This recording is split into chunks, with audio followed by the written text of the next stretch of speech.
show, I truly try and mix it up and have some things that are unique, some because they are to be inspired to, because the quality of them is nothing short of sensational.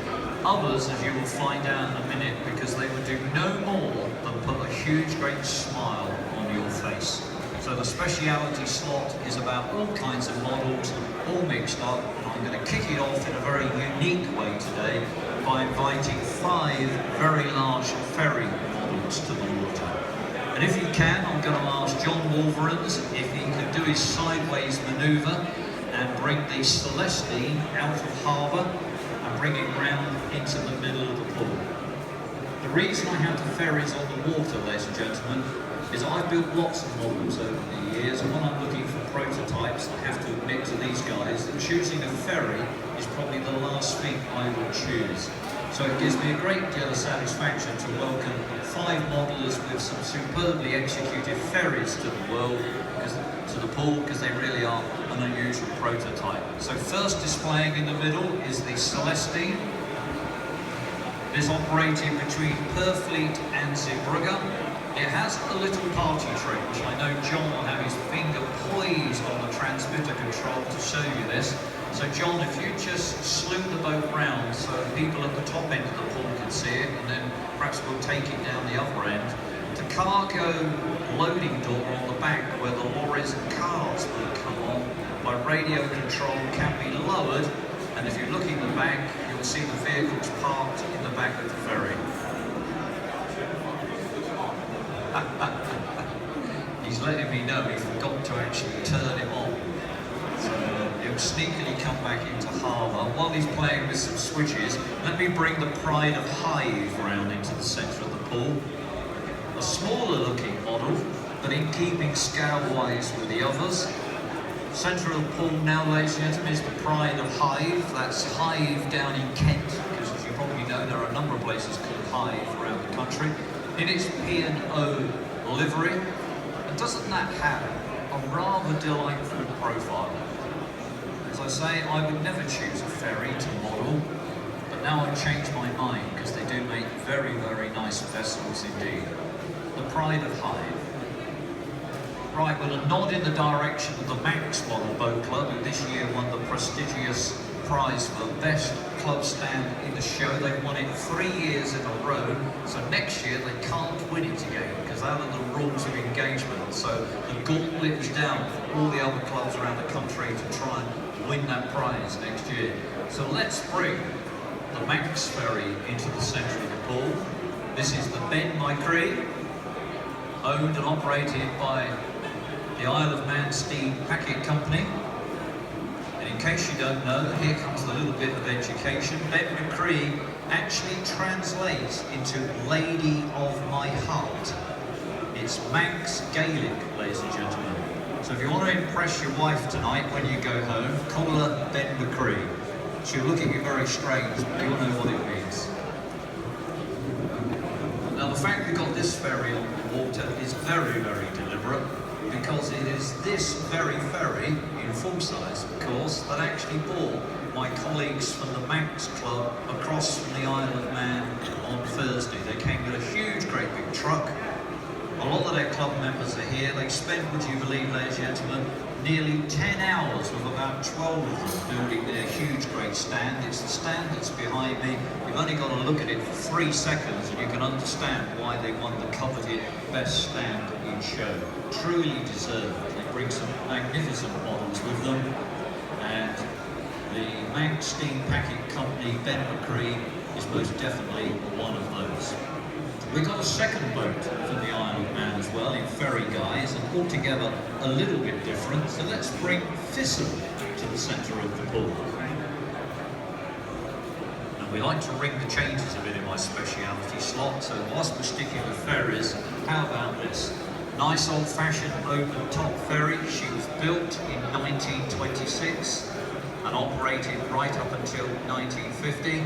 Great being open like that, isn't it? You can have all the people on board, and doesn't that look absolutely delightful? That is a really charming model.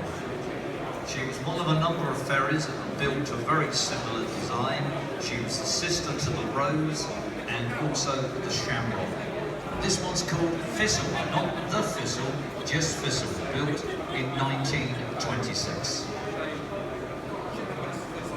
Right, let's go for the big boys now. Down the far side of the pool, in harbour, we have the Robin Hood, owned and operated by TT Line. I'm going to ask the Robin Hood if it will do its party trick and do its sideways manoeuvre away from the quayside.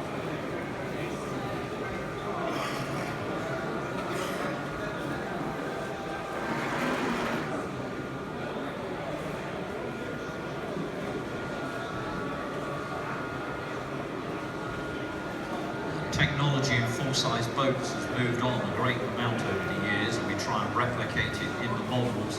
A lot of these big ships now have bow thrusters, some have stern thrusters, and some have devices underneath known as azimuth pods. They're rotating propeller assemblies that can actually be turned for 360 degrees. And if a vessel's got azimuth pods and bow thrusters, it enables it to move sideways at 90 degrees to where it's moored.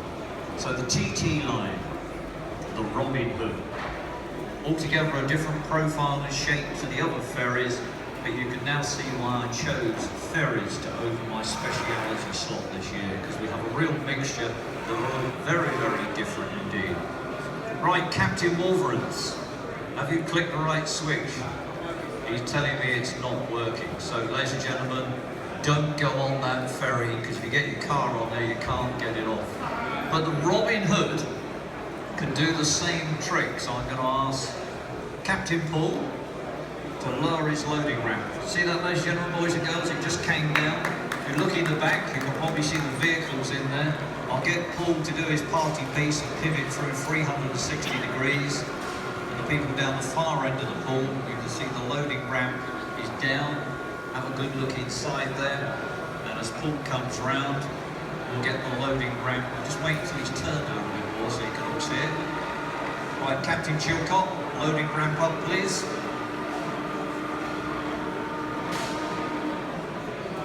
Clever stuff there. Right, I'm going to ask 3 of the ferries to come to the side. They know which 3 it is, and I'm going to leave the 2 big ones, the Celestine and the Robin Hood, in the middle of the pool.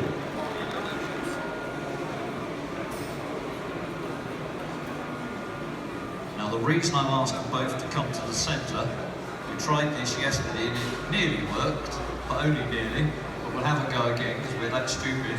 Both of these vessels have bow thrusters.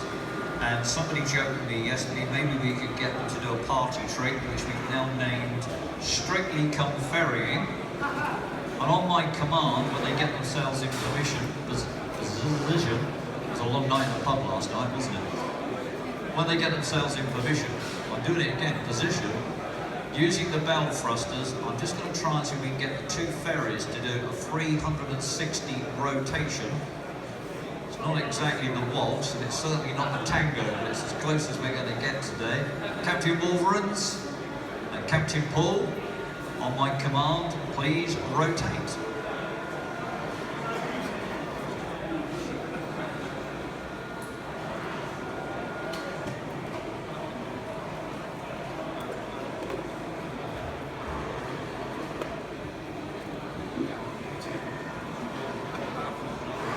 I think they need some South American Latin music to do it. You're going to rotate, or we're going to stand there and just go red and embarrassed. The Isle of Man's rotating. There we are, look at that, ladies and gentlemen. Now we've got them side by side in synchronisation. Round they both come.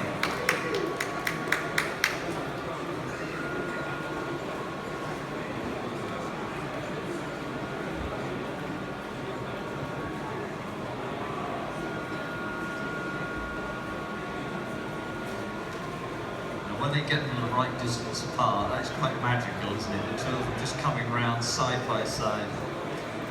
The joys of bow thrusters. Every boat should have one. Right, ferry captains, thank you very much. If you care to come back into harbour, I imagine the Robin Hood will go back into its dock down the far end.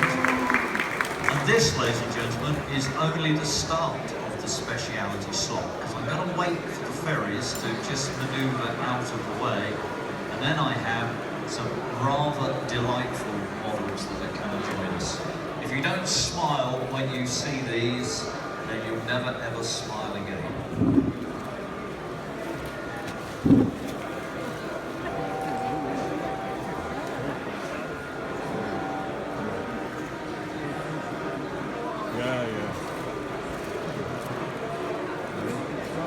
I'll just get the ferries off the water and forewarn all our younger visitors here today.